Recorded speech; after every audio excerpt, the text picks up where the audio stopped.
Hi friends, welcome back to my channel. അങ്ങനെ നമ്മുടെ അലീനയും പൗലോസും തമ്മിലുള്ള വഴക്കിനിടയിൽ നമ്മുടെ വല്യപ്പച്ചൻ അവിടേക്ക് കയറി വരികയാണ് ചെയ്യുന്നത്. വീട്ടിലേക്ക് വാങ്ങിയ സാധനങ്ങൾ അന്യായമായി പൗലോസ് വേലക്കാരിയിലൂടെ പുറത്തേക്ക് കടത്തുന്നുണ്ട്. ഇത് അലീന മനസ്സിലാക്കി അതിനെതിരെ അലീന പ്രതികരിക്കുന്നു. അലീനയോടുള്ള ദേഷ്യത്തിൽ പൗലോസ് വലിയ പീസ് നോക്കി വീണ്ടും വേലക്കാരിക്ക് മുറിച്ചു കൊടുത്തു. ഇത് കണ്ട് അലീന പറഞ്ഞു, പൗലോസേട്ടാ, അതെടുത്ത് അവിടെ വെച്ചതിന് ശേഷം ബാക്കി ജോലി ചെയ്താൽ മതി. അതങ്ങനെ കൊടുത്തയക്കാൻ പറ്റില്ല എന്ന് അലീന നിർബന്ധമായിട്ട് പറഞ്ഞു.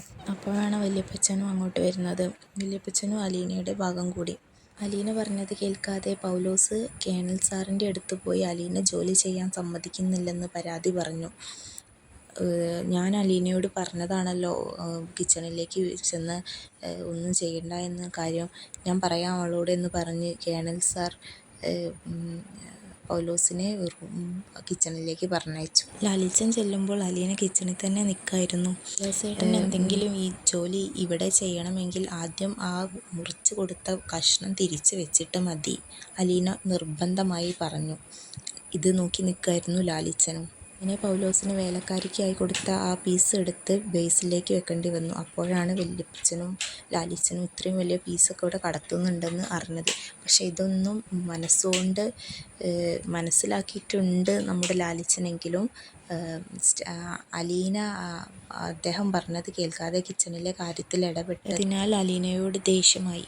സംഭവങ്ങളൊക്കെ എല്ലാവരും മനസ്സിലാക്കി അലീന റൂമിലിരിക്കുമ്പോൾ ലാലിച്ചൻ അങ്ങോട്ട് ചെല്ലുകയാണ്. തന്നെ അനുസരിക്കാതെ എന്തിനാണ് കിച്ചണിലേക്ക് പോയതെന്ന് അലീനയോട് ചോദ്യം ചെയ്യാനായി. അലീനയോട് പറയുകയാണ്, ഈ ചെറിയ ചെറിയ കാര്യത്തിലൊന്നും നീ പോയി ഇടപെടേണ്ട ആവശ്യമില്ല, എനിക്ക് ഈ പൈസ പോണതൊന്നും വലിയ നിസ്സാര കാര്യമായിട്ടാണ് ലാലിച്ചൻ അലീനയോട് പറഞ്ഞത്. അല്ലാണ്ട് ഈ ചെറിയ ചെറിയ കാര്യങ്ങളിലൊക്കെ പോയി പൈസ പോണത് നോക്കിയിട്ടൊന്നും കാര്യമില്ല. താൻ അങ്ങനെയല്ല ശീലിച്ചത്. ഒരുപാട് വിഭവങ്ങളുള്ള മേശയിൽ ഊണ് കഴിച്ചാണ് താൻ ശീലിച്ചത്. അതിൽ നിന്ന് എത്ര മിച്ചം വരുന്നത്, വേസ്റ്റായി പോണ് എന്നൊന്നും താൻ ചിന്തിക്കാറേ ഇല്ല എന്ന് അലീനയുടെ മുഖത്ത് നോക്കി പറഞ്ഞു. ഇത്രയും പറഞ്ഞത് കേട്ടപ്പോൾ അലീന പറഞ്ഞു, പപ്പ ഇവിടെ ഇത്രയും വിഭവസമൃദ്ധമായ ഭക്ഷണം കഴിക്കുമ്പോൾ അനാഥാലയത്തിൽ 23 വർഷം അത് വെച്ചില്ലെങ്കിലും കിട്ടിയാൽ മതിയെന്ന് കാത്തൊരു പെൺകുട്ടി ഇരിപ്പുണ്ടായിരുന്നു, അലീന. ഇത് കേട്ടപ്പോൾ സ്റ്റാലിൻ ആകെ ഷോക്കായിപ്പോയി. പിന്നെ സ്റ്റാലിൻ ജോസഫിനൊന്നും സംസാരിക്കാൻ കഴിഞ്ഞില്ല. കൂടാതെ അലീന ഇതുകൂടെ പറഞ്ഞു, എത്രയോ അലീനമാർ ഇനിയുമുണ്ട് അനാഥാലയത്തിൽ. അവർക്കൊന്നും പപ്പയും അമ്മയും ഇല്ലാഞ്ഞിട്ടല്ല, സ്റ്റാലിൻ പപ്പമാർ ഒരുപാടുമുണ്ട്. ഇത് കേട്ടപ്പോൾ സ്റ്റാലിൻ പപ്പയ്ക്ക് ഒന്നും പറയാൻ കഴിയാതെ അവിടെ നിന്നും പോയി. പിന്നീട് സ്റ്റാലിൻ ഇതോർത്ത് മദ്യപാനത്തിലേക്ക് ഏർപ്പെട്ടു. വല്യപ്പച്ചൻ റൂമിലേക്ക് വരുമ്പോൾ 2 ഗ്ലാസ്സിൽ മദ്യം ഒഴിച്ച് വെച്ചിട്ടായിരുന്നു സ്റ്റാലിൻ ജോസഫ് ഇരുന്നത്. ഒരു ഗ്ലാസ് അപ്പച്ചന് വേണമെങ്കിൽ എടുക്കാൻ പറഞ്ഞു. പക്ഷെ അപ്പച്ചൻ കുടി നിർത്തിയ മട്ടിലായി. വേണ്ട, ഈ കുടിച്ച് നശിക്കാനൊന്നും ഇനി താനില്ല എന്നൊക്കെ പറഞ്ഞ് അപ്പച്ചൻ വേണ്ടാന്ന് പറഞ്ഞ് കൈയൊഴിഞ്ഞു. പിന്നെ സ്റ്റാലിൻ ജോസഫ് ദേഷ്യത്തിൽ അലീനയുടെ കുറ്റം അപ്പച്ചനോട് ഇങ്ങനെ പറയായിരുന്നു. താൻ വേണ്ടാന്ന് പറഞ്ഞിട്ട് അനുസരണക്കേട് തനിക്ക് തീരെ ഇഷ്ടമല്ല. എന്നിട്ടും അവൾ കിച്ചണിലേക്ക് പോയി. തന്നെ അപമാനിക്കാനായിരുന്നില്ലേ അത്. അവൾക്കെല്ലാം ഞാൻ കൊടുക്കാമെന്ന് പറഞ്ഞു. സുഖസൗകര്യമുള്ള ജീവിതവും ലോകം മുഴുവൻ വേണമെങ്കിൽ ഞാൻ ചുറ്റിക്കാണിക്കാൻ പറഞ്ഞു. ലക്ഷങ്ങൾ ഓൾക്ക് നൽകാമെന്ന് പറഞ്ഞു. പക്ഷെ അതൊന്നും അവൾക്ക് വേണ്ട. അവൾക്ക് വേണ്ടത് ആ കിച്ചണിൽ നിന്ന് നടത്താനുള്ള അവകാശവും അതിൽ നിന്ന് കിട്ടുന്ന ലാഭം മാത്രം അവൾക്ക് മതി എന്നാണ് അലീന പറയുന്നത്. ഇവളെന്താ ഇങ്ങനെ, എല്ലാ സ്ത്രീകളും ഒരുപോലാണോ? സ്റ്റാലിൻ ജോസഫ് അപ്പച്ചനോട് ഇങ്ങനെ ഓരോന്ന് പറഞ്ഞുകൊണ്ടിരിക്കുകയായിരുന്നു. വല്യപ്പച്ച സ്റ്റാലിൻ ജോസഫിനെ സമാധാനിപ്പിച്ചുകൊണ്ട് പറഞ്ഞു, അവൾ നല്ലൊരു പെൺകുട്ടിയാണ്, അവൾ തൻ്റേടിയാണ്, അവളുടെ ആ എതിർപ്പ് എനിക്ക് നല്ല പോലെ ഇഷ്ടപ്പെട്ടു. പൗലോസ് പോലെ കിച്ചണിൽ കാണിച്ചത് നീയും കണ്ടതല്ലേ. അവൾ അത് കണ്ടപ്പോൾ എതിർത്തു. അവൾ നമ്മുടെ ഔതക്കുട്ടിയുടെയും സ്റ്റാലിൻ ജോസഫിൻ്റെയും കൊച്ചുമകളും മകളുമാണ്. അവൾ അതിൻ്റെ തൻ്റെ ഇടം കാണിച്ചു, അത്രയേ ഉള്ളൂ. സ്റ്റാലിൻ ജോസഫിനെ സമാധാനപരമായി പറഞ്ഞ് മനസ്സിലാക്കാൻ അപ്പച്ചൻ ശ്രമിക്കുന്നുണ്ട്. അലീന നല്ല തൻ്റേടിയാണ്, അവൾക്ക് ന്യായമായതൊന്നും കണ്ടു നിൽക്കാൻ പറ്റില്ല. അവൾ നല്ലതിൻ്റെയും നന്മയുടെയും പക്ഷത്താണ് നിൽക്കുന്നത്. ഇങ്ങനെ ഒരു മകളെയല്ലേ എല്ലാവരും ആഗ്രഹിക്കുന്നത്. ഇനി എന്തിനാ പൗലോസ് പറഞ്ഞത് കേട്ട് അലീനയെ വഴക്ക് പറയാൻ പോയത്? അത് അവൾക്ക് നല്ല വിഷമമായിട്ടുണ്ട്, അപ്പച്ചൻ സ്റ്റാലിൻ ജോസഫിനോട് പറഞ്ഞു. ഇത് കേട്ടപ്പോൾ സ്റ്റാലിൻ പറഞ്ഞു, അയാൾ ചെയ്തത് തെറ്റായിരിക്കാം, പക്ഷേ അയാൾ എത്രയോ വർഷങ്ങളായി തനിക്ക് സേവനം അനുഷ്ഠിക്കുന്ന ആളാണ്. തനിക്ക് രുചികരമായതും ഇവിടെ വരുന്ന ഗസ്റ്റുകൾക്കും രുചികരമായ ഭക്ഷണമൊക്കെ അയാൾ വെച്ചുണ്ടാക്കി നൽകുന്നുണ്ട്. പക്ഷെ ഇതുവരെ അയാളോട് ആരും വഴക്കിനോ ഭക്ഷണം നല്ലതല്ല എന്നൊന്നും പറയാൻ പോയിട്ടില്ല. അയാളുടെ പ്രായത്തിൻ്റെ പകുതിയുള്ള അലീന പിന്നെ എന്തിനാണ് അയാളോട് വഴക്കിനായി മെനക്കെട്ട് പോണത് എന്നാണ് സ്റ്റാലിൻ ജോസഫ് അപ്പച്ചനോട് ചോദിക്കുന്നത്. അവൾക്ക് താൻ പറയുന്നത് അനുസരിക്കുന്നതുമില്ല. എല്ലാ സ്ത്രീകളും ഇങ്ങനെ തന്നെയാണോ? സ്റ്റാലിൻ അപ്പച്ചനോട് ചോദിക്കുകയാണ് ചെയ്യുന്നത്.